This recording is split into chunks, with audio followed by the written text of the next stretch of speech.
መንግስታችን ህወሓት ጋር ካሁን በኋላ አንዳች እንዳይደራደር አደራ ብየዋለሁ ይላል። ህወሓት በተመታ ቁጥር እድሜ ማራዘሚያ የሚሆን ነገር ለማግኘት ድርድር እያለ በጥብጦናል።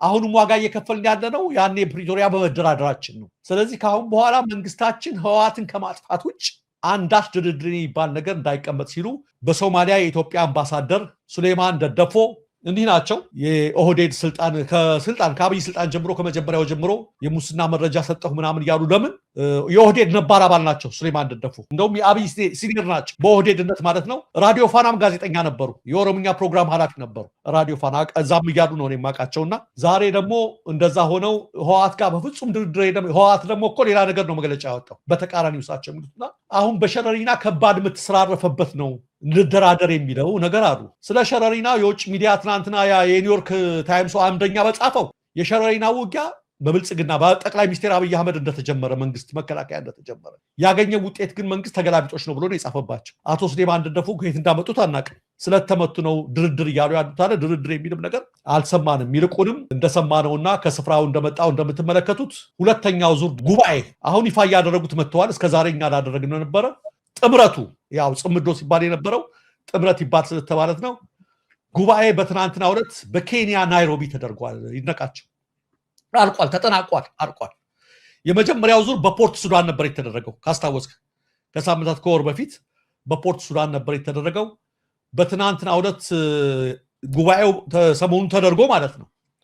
በዚህ ጉባኤ ላይ እናቷ አንዳርጋቸው ጽጌ፣ እነ ፕሮፌሰር መሐመድ ሐሰን ከሁሉም ከኤርትራም ከሌሎችም የተገኙ እንዳሉ ሰምተናል። ያ ብቻ ሳይሆን አዳዲስ ተሳታፊዎች እስከዛሬ በዚህ ጥምረት ውስጥ አልነበሩም ከተባሉ ተሳታፊዎች ውስጥ ሌሎች ኃይሎችም ማለት ነው ሌሎች ኃይሎችም እየተካተቱበት ነው። ሌላው በዚህ ስብሰባ ላይ በናይሮቢው ጉባኤያቸው ላይ በሰፊው ውይይት የተደረገባቸው ነገሮች በሙሉ ከስምምነት ላይ ሁሉም ደርሰውባቸዋል የሚል ነው። በዚህም ተስማምተዋል። የተስማሙባቸውን ነጥቦች ሰሞኑን መግለጫ እንደሚሰጡ አስታውቀዋል። ዝርዝር ሁኔታዎች በወታደራዊም በፖለቲካዊ በብዙ ጉዳዮች ላይ ባደረጓቸው ውይይት ሁሉም የጥምረቱ ኃይሎች ስብሰባ አድርገዋል፣ ስምምነት ተፈራርመዋል። እነዚህን ጉዳዮች በተመለከተ መግለጫ ይሰጣል ተብሏል። እኛ የምናውቀው ይሄ ነው የተሰጠው መግለጫ ያለውም ነገር ማለት ነውና በኤርትራና በትግራይ ድንበር ላይ እጅግ እስከዛሬው የበለጠ የህዝብ ለህዝብ ግንኙነትን የሚያሳይ እጅግ በጣም ኃይለኛ ግንኙነት መጥቷል። ይሄ ነገር እና አብይን ረፍት ነስቷቸዋል። በተለይ ይሄ የህዝቡ መገናኘት እርስ በርስ ለና አብይ ሰሜነኞች ተገናኙ፣ መንግስቴ ሊጥሉኝ ነው መጡብኝ የሚል ነገር አለ። ያ ብቻ ሳይሆን አብይ ከፍተኛ ውጥረት ውስጥ በመግባቱ ሚኒስትሮችንና ካቢኔዎችን ሁሉ አስፈራርቷል። በዚህ ፈታኝ ጊዜ አልቆማችሁልኝም በሚል ማንም እንደተባሉ ሁሉ ሰምተናል።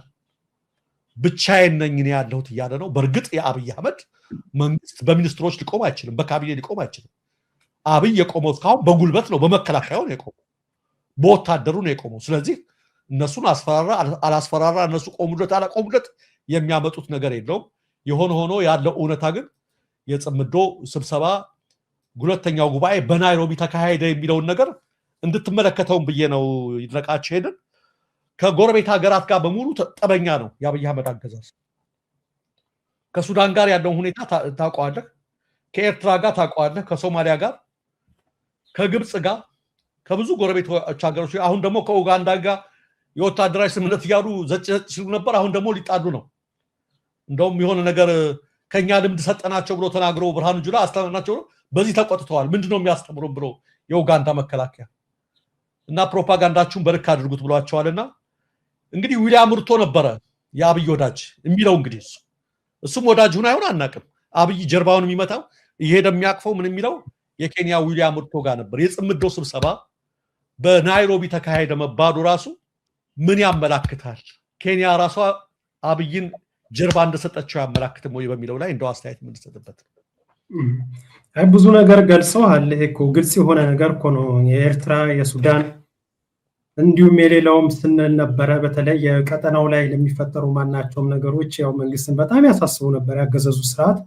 አሁን ደግሞ ይሄ ሌላ ትኩሳት ነው እስከዛሬ ባለ ሁኔታ።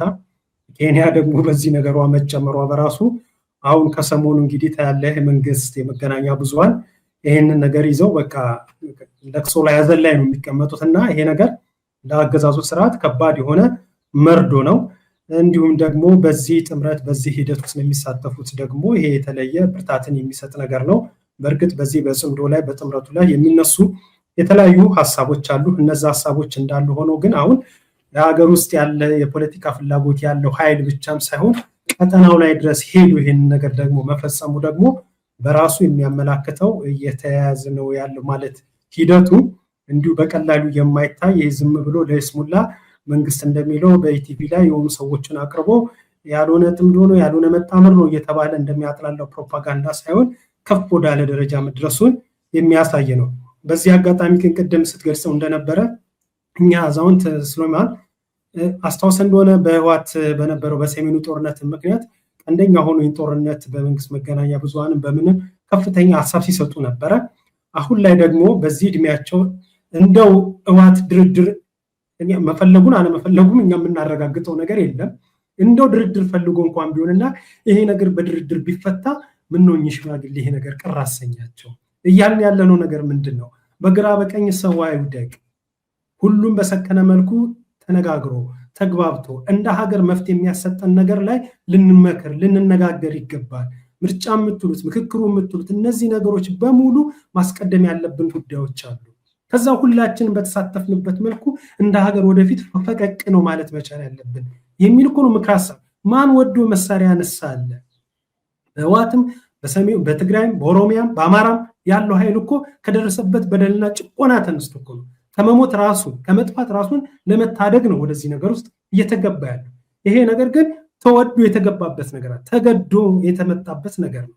ግን ደግሞ ባለን ዓለም አቀፍ ተሞክሮ ደግሞ የሆነ መጨረሻ ላይ ሄደ እኮ ድርድሩም ምክክሩም በለው ወደ አንድ ነገር መተመነጋገሩ የሚጠበቅ ነገር እኮ ነው በጦርነት ሂደት ውስጥ ጭምር። አሁን እኚህ ሰውዬ እንዲህ ተናግረው ነገ ተነገ ወዲያ በታሪክ ተሰንዶላቸው ይቀመጣል።